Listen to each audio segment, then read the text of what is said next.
time. The first Christmas didn't just happen by accident. It happened for a reason. And to understand that reason, we need to go back a long, long way. The Bible tells us that in the beginning, everything in the world was very good. God made people to be friends with him and with each other. He put them in a beautiful garden with everything they needed. Sadly, things went wrong. The first people, Adam and Eve, decided they wanted to run their lives their own way, not God's way. They had to leave their garden paradise, and soon God seemed far away, and the world was broken without God. But God still loved everybody and was very sad about what had happened. He decided to do something about it and chose a man called Abraham. God promised Abraham that through his children he would help to fix the world.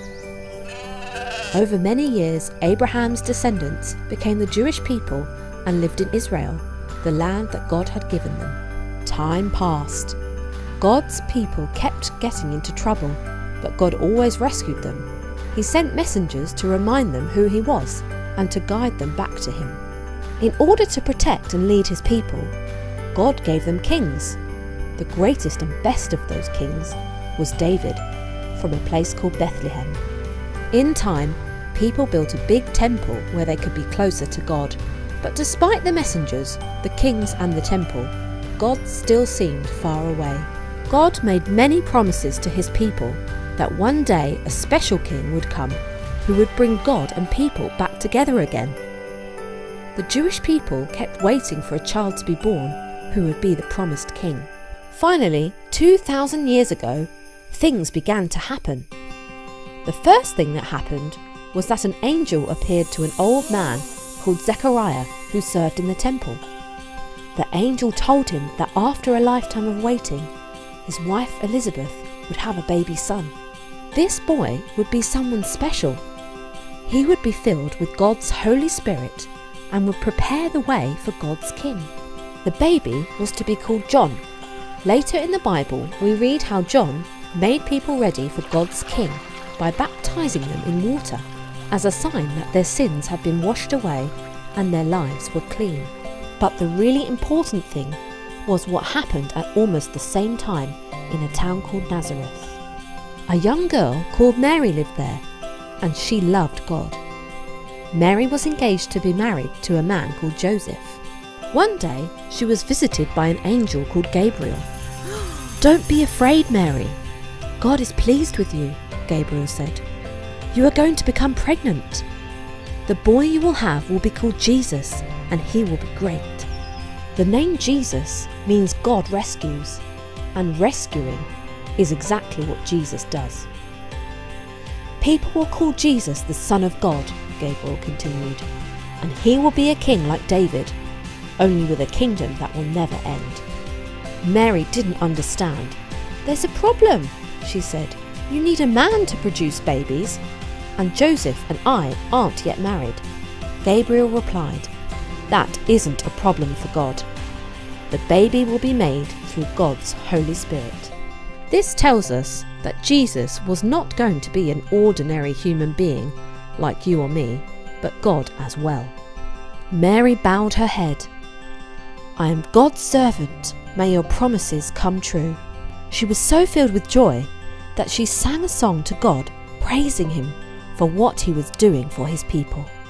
Joseph was not happy when he heard that the girl he was going to marry was pregnant. But he had a dream in which an angel spoke to him, telling him not to worry. Mary had done nothing wrong, and the baby who was coming had been made by the Holy Spirit. You might have expected that Mary would stay in Nazareth to have her baby, but God had other plans. At this time, Israel was controlled by the powerful Roman Empire, ruled by Caesar Augustus. He needed more people to pay money to the government in taxes, so he ordered everybody to go back to where they came from so that they could be registered for tax. As Joseph was descended from King David and came from Bethlehem, that was where he had to go. He took Mary with him. It was a long journey, and when Mary and Joseph got to Bethlehem, They found that there was nowhere for them to stay. The only place they could find was a room where animals were kept. This was where Jesus was born, and Mary and Joseph wrapped him up and put him in a cattle trough. How very strange that when the king who will rule forever came to earth, he was born in such a poor little place. Bethlehem was a village in the countryside surrounded by fields where shepherds were looking after their flocks of sheep. That night, an angel appeared to the shepherds in a dazzling blaze of light. They were terrified. The angel told them not to be afraid. "I am bringing you good news," he said. "The one who will save the world, the baby who will become a greater king than David, has been born in Bethlehem. You will find him in a cattle trough." And with that, the night sky opened to show thousands of angels praising God. After the angels had disappeared back into heaven, the shepherds rushed off to Bethlehem to find the baby. Then they returned to their sheep, singing praises to God and telling everybody about what they had seen. The way that God told the shepherds to come to see the baby reminds us that Jesus came to earth for all of us, whether we are rich or poor. When Jesus was just a few days old, Mary and Joseph took him to the great temple in Jerusalem. To their surprise, 2 people at the temple realised who Jesus was. One was a very old man called Simeon. He told Mary and Joseph that the child would be a light to show God to the whole world. A wise woman called Anna recognised that the baby would grow up to be the king who would rescue God's people. The shepherds were not the only visitors to see Jesus. Far away to the east of Israel were some wise men who studied the stars. These wise men noticed an unusual star in the sky that showed them that a king had been born to the Jewish people. So they prepared precious gifts and began a long journey to try to find him. Now at this time, Israel wasn't just ruled by the Romans, but also a king called Herod. He was nasty and cruel. He was always worrying that someone would come to take his throne away from him. The wise men from the east went straight to King Herod's palace, expecting to find the baby there. When they explained why they had come, Herod became jealous that this baby might be God's king. Because he was an evil man, he pretended that he wanted to find the baby so he could pay his respects. He sent the wise men to Bethlehem with instructions to come back and tell him where the baby could be found. But he didn't want to take presents to Jesus. He just wanted to kill him. Guided by the star, the wise men found where baby Jesus was. They were delighted, and opening their treasure chests, gave him gifts of gold, sweet-smelling frankincense, and a spicy ointment called myrrh. The way that God told the wise men to come to see the baby reminds us that Jesus came to earth for everybody, wherever we come from. As the wise men were planning to return to their own country, God warned them not to go near Herod. So, without him noticing, they slipped quietly away. As they left, an angel came to Joseph and warned him that Herod was going to search for Jesus to kill him. Without waiting, Joseph took Mary and Jesus and left for Egypt, where they would be safe from Herod. Eventually, much to everyone's relief, King Herod died.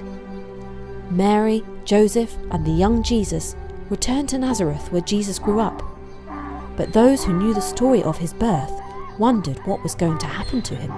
So that's how Jesus was born. The Bible also tells us why he was born. It says that Jesus was God with us. Remember how long ago people had turned away from God and become separated from him? Jesus was not just an ordinary baby. He was God coming to be one of us. We couldn't get back to God, so he came to be with us. Many years later, we have the Easter story when Jesus died on a cross so we could all be forgiven. And then Jesus rose from the dead and returned to heaven. Although Jesus is now in heaven, he is still God with us. God with us. Hope you enjoyed the lesson. Let's continue to remind ourselves of the COVID-19 protocols. Wear a face mask when you step out of the house, and always remember to ensure physical distancing. If you want to use a face shield, always add a face mask for better protection. Using only a face shield is not safe. A face mask should cover your nose, mouth and chin. Do not make it a mouth or a chin mask. Do not take off your mask if you need to talk to someone. Go ahead and speak through the mask. Whenever you feel unwell, inform your parents, guardians, or an adult close by so that you can seek prompt medical attention. Always wash your hands with soap under clean running water for at least 20 seconds. In the absence of soap and water, use an alcohol-based hand sanitizer for your hands. Avoid touching your mouth, your eyes, and your nose. If you have to, please wash your hands properly before you do so. Cough or sneeze into a clean tissue and dispose it off immediately. In the absence of tissue, cough or sneeze into a flexed elbow. Pray for good health daily, and by God's grace, we'll conquer this faceless virus together. For with God, all things are possible.